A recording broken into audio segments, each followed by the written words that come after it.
بسم اللہ الرحمن الرحیم۔ اعوذ باللہ من الشیطان الرجیم، بسم اللہ الرحمن الرحیم۔ اللہم صلی علی سیدنا محمد وعلی آل سیدنا محمد بعدد کل ذرۃ مئات الف الف مرۃ۔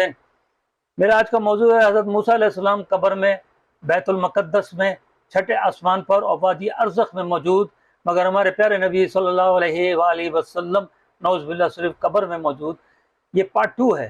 پہلا پارٹ میں نے آپ کو سنایا، وہ حدیثیں بیان کی، مسلم کی، بخاری کی، اس نے بتا دیا کہ موسیٰ علیہ السلام دیگر پیغمبر کہاں کہاں موجود ہیں۔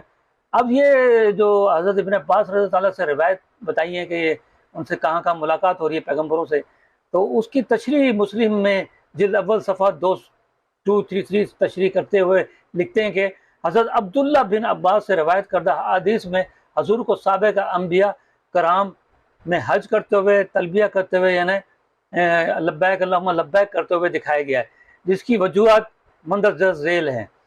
وہ اس میں اسی طرح لکھتے ہیں، انبیاء کرام علیہ السلام اپنے اپنے مزارات میں زندہ ہیں۔ یہ فرماتے ہیں کہ اپنے اپنے مزارات میں زندہ ہیں۔ چلو یہ بات تو کلیئر ہو گئی کہ مزارات میں زندہ ہیں، اور اپنی فطرت کے مطابق اللہ کی عبادت کرتے ہیں، اور وہ مزارات میں زندہ بھی ہیں، اللہ کی فطرت کے مطابق عبادت بھی کرتے ہیں، اور اس کے ذکر میں مصروف رہتے ہیں، اللہ کے ذکر میں مصروف رہتے ہیں۔ ان کی ارواح مقدس اجسام کی قوت اور ان کے اوصاف عطا کیے جاتے ہیں، یعنی اللہ کی طرف سے ان ارواح کو ان کے اجسام کی قوت بھی عطا ہوتی ہے اور ان کو اوصاف بھی عطا کر دیے جاتے ہیں، جس کی وجہ سے وہ عبادت کرتے ہیں۔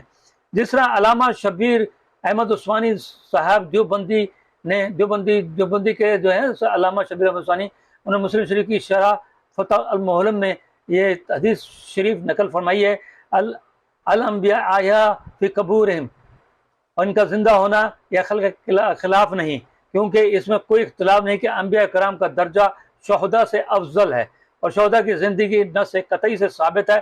تو جب مفضول کی زندگی خلف عقل اور خلاف شرع نہیں، تو افضل کی زندگی کیوں انکار ہے؟ یعنی افضل کون ہے؟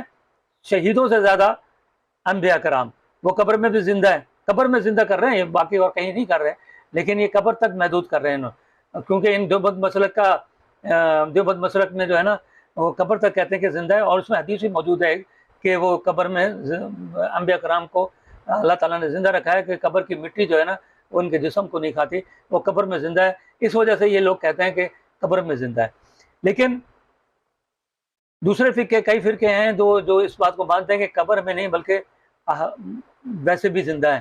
جیسے میں نے پچھلے بیان میں بتا دیا کہ حضرت موسیٰ علیہ السلام کو کہاں کہاں دیکھا گیا، دوسرے پیغمبروں کو کہاں کہاں دیکھا گیا، تو اس سے ثابت ہوتا ہے کہ خالی وہ قبر میں زندہ نہیں ہے۔ اب اس میں آگے جا کے دیکھیے کہ جب اس میں کہتے ہیں کہ اس میں فرماتے ہیں کہ اس لیے ان کے مزارات میں نماز ادا کرنا اور حج ادا کرنا اللہ تعالیٰ کے قرب کے حصول کے لیے بالکل جائز ہے۔ فرماتے ہیں کہ جائز ہے، وہ قبر میں ہیں یا حج میں، اگرچہ ظاہری زندگی کا رشتہ منقطع ہونے کے بعد وہ اقامت کے مکلف نہیں، لیکن ان کی جبلت اور فطرت اللہ کی عبادت میں مصروف رکھتی ہے۔ اب دیکھیے کہ ایک بہت امپورٹنٹ چیز ہے، یہاں تک دیوبند مسئلہ کو دیگر مسائل میں یہ کہتے ہیں کہ قبر میں زندہ ہے، ٹھیک ہے، قبر میں زندہ ہے، حدیث موجود، لیکن حضرت مجدد الفسانی رحمۃ اللہ کو بہت سارے لوگ جانتے ہیں، انہوں نے اپنے کتاب میں بھی لکھا ہے کشف سری سے، انہوں نے فرماتے ہیں کہ کشف سری، کشف ہوا کرتا تھا ایک زمانے میں، کشف کے متعلق بتایا کرتا تھا کہ اپنے لوگوں کو جو کشف ہوا کرتا، اولیاء اللہ کو کشف ہوا کرتا تھا۔ اب اس کا ذکر ختم کر دیا کیونکہ اس کو شرک بدعت میں لے کے گئے کہ کشف کیا ہوتا ہے، لیکن حضرت مجدد الفسانی نے کشف سری سے حضرت خضر علیہ السلام کو اور حضرت الیاس علیہ السلام کو دیکھا۔ جب دیکھا تو ان کی حقیقت کے متعلق دریافت کیا۔ کیا حقیقت معلوم کی؟ انہوں نے فرمایا کہ آپ بتائیں، یہ آپ تو پردہ کر چکے ہیں، آپ دنیا سے جا چکے، پھر آپ مجھے کیسے نظر آ رہے ہو؟ اس کا مطلب یہ تھا حقیقت کا۔ تو حضرت خضر علیہ السلام، اب ان کا ڈائلاگ سنیں، حضرت خضر علیہ السلام سے بات چیت بھی ہو رہی ہے اس کے اندر، کشف کے اندر۔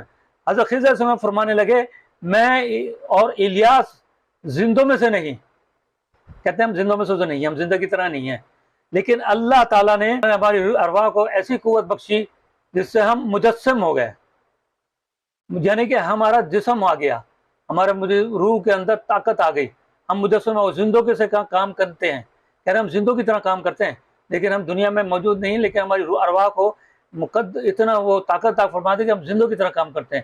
مثلا اگر اللہ تعالیٰ چاہے تو ہم گمراہ کی رہنمائی کرتے ہیں، مصیبت زدہ کی مدد کرتے ہیں، علم لدنی کی تعلیم دیتے ہیں، اور جس کے متعلق اللہ کا ارادہ ہو اسے روحانی نسبت مرمت کرتے ہیں. ہمیں اولیاء اللہ میں جو کتب مدار ہوتے ہیں اس کا مددگار بھی بنایا گیا ہے. اللہ تعالیٰ نے اسے مدار عالم بنایا ہے، اور اس کی برکت و فیض دنیا کی بقا ہے. آج کل یمین کے ایک بزرگ قطب المدار ہیں جو شافعی کے فقہ کے مطابق نماز ادا کرتے ہیں.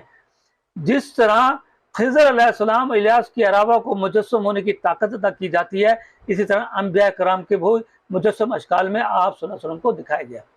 اب اس میں دیکھیے کہ خضر علیہ السلام اور الیاس علیہ السلام کے متعلق خضر علیہ السلام فرماتے کہ ہمارا جس روح کو اللہ طاقت عطا فرما دیتا ہے، اور جب طاقت عطا فرما دیتا ہے ہم زندوں کی طرح کام کرتے ہیں.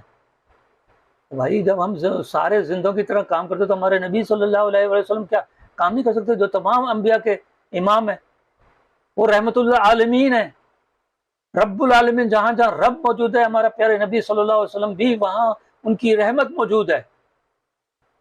ایک دفعہ ان کو سلام کر کے دیکھیں کھڑے ہو کے، آپ دیکھیں ذرا کشف ہوتا ہے. اگر پیار محبت سے آپ سلام کریں گے تو آپ کو کشف بھی ہوگا، آپ کو پتہ بھی لگے گا. آپ کے خام میں نبی کریم صلی اللہ علیہ وآلہ وسلم بھی تشریف لائیں گے. صرف محبت سے ان کو پکار کے دیکھیے، محبت سے سلام کر کے دیکھیے، محبت سے درود پڑھ کے دیکھ لیے تو آپ کو پتہ لگ جائے گا ہمارے پیارے نبی صلی اللہ علیہ وسلم ضرور آئیں گے، تشریف لائیں گے. ہمارے پیارے نبی صلی اللہ علیہ وسلم کو جو شخص حاضر ناظر نہیں مانتا، اس کا مطلب گستاخی مرتکب ہوتا ہے. اس لیے اللہ کی وجہ سے اللہ تعالیٰ ہم سب کو ہدایت عطا فرمائے. ہمیں ہمارے پیارے نبی صلی اللہ علیہ وسلم کی جو شان اللہ تعالیٰ نے عطا کی ہے اس کی سمجھ عطا فرما دے، اور ہمیں ہمارے پیارے نبی صلی اللہ علیہ وسلم کی شان کو متعلق غلط بات، غلط چیز ہمارے منہ سے نہ نکلے. اگر آپ کو سمجھ نہیں آ رہا، ہمارے نبی صلی اللہ علیہ وآلہ وسلم کی شان سمجھ نہیں آ رہی، تو خدا کے واسطے اس کرٹیسائز نہ کریں. کیوں گناہ گار بنتے ہو؟ ہمارے کون سے اعمال ہیں؟ ہمارے نہ عمر فاروق رضی اللہ جیسے اعمال ہیں، نہ ابو بکر صدیق جیسے اعمال ہیں. لیکن وہ بھی ان اعمال کے باوجود بھی وہ اتنے ڈرتے تھے اور نبی کی شان میں گستاخی ہونے نہیں دیتے تھے کسی کی. تو ہم تو ایسے ہم باتیں کرتے ہیں جیسے کوئی سیاستدان کے متعلق بات کرتے ہیں. اللہ تعالیٰ ہمیں ہدایت دے. قبر کے اندر ہم ہمارے پیارے نبی صلی اللہ علیہ وآلہ وسلم کو کیا شکل دکھائیں گے؟ اب دیکھیں قبر کے اندر بھی ان کو دکھایا جائے گا. اب ان سے پوچھا جائے گا تمہارا عقیدہ کیا ہے؟ اب وہاں پہ عقیدہ کیا بیان کرو گے؟ ہم یہی کہیں گے کہ یہ حاضر ناظر نہیں ہے، نعوذ باللہ، یہ کہیں پہ موجود نہیں، صرف قبر میں موجود ہے. تو آپ بتائیے کیا جواب دیں گے وہاں پہ؟ آپ اللہ کے بندے اور نیک رسول ہیں، یا اللہ کے بندے اور ان کے رسول ہیں، یہ تو کہیں گے، لیکن آپ پہچانیں گے کیسے پھر آپ؟ اور بھائی آپ درود و سلام آپ پڑھ کے محبت کریں گے تو آپ ان کو پہچان بھی سکیں گے، ان کو حاضر ناظر مانیں گے تو آپ پہچان بھی سکیں گے. ورنہ تو آپ کہیں گے کہ یہاں پہ کیسے نظر آ گئے؟ جیسے خضر علیہ السلام کے اور مجد الثانی نے کہا کہ آپ کی موجودگی کیسے، جبکہ آپ تو پردہ کر چکے دنیا سے. تو انہوں نے بتایا کہ ہماری روح کو اللہ تعالیٰ طاقت بخشتا ہے. تو یہ تو رب العالمین رحمت العالمین ہے. یہ تو اللہ تعالیٰ نے کی روح کو بہت زیادہ طاقت عطا فرمائی ہے. یہ حاضر ناظر ہیں. اللہ تعالیٰ ہمیں سمجھ عطا فرمائے، ہمیں دین کی سمجھ عطا فرمائے، ہمیں پیارے نبی صلی اللہ علیہ وسلم کی شان سمجھنے کی توفیق عطا فرمائے. یا اللہ ہمیں سیدھے راستے پر رکھ، یا اللہ ان کے راستے پر رکھ دیجیے جن پہ تیرا انعام ہوا، ان کے راستے بچا لیجیے جن پہ تیرا غضب ہوا. اللہم صلی علی سیدنا محمد وعلی آل سیدنا محمد بعدد کل ضرورت میں عطا فرمائے. اور اگر آپ نے ابھی تک ہمارا چینل سبسکرائب نہیں کیا تو فوراً سبسکرائب کیجئے، ساتھ ہی بیل آئیکن پر کلک کریں تاکہ مزید آنے والی ویڈیو ہیں وہ آپ کو وقت پر ملتی رہیں. اللہ حافظ.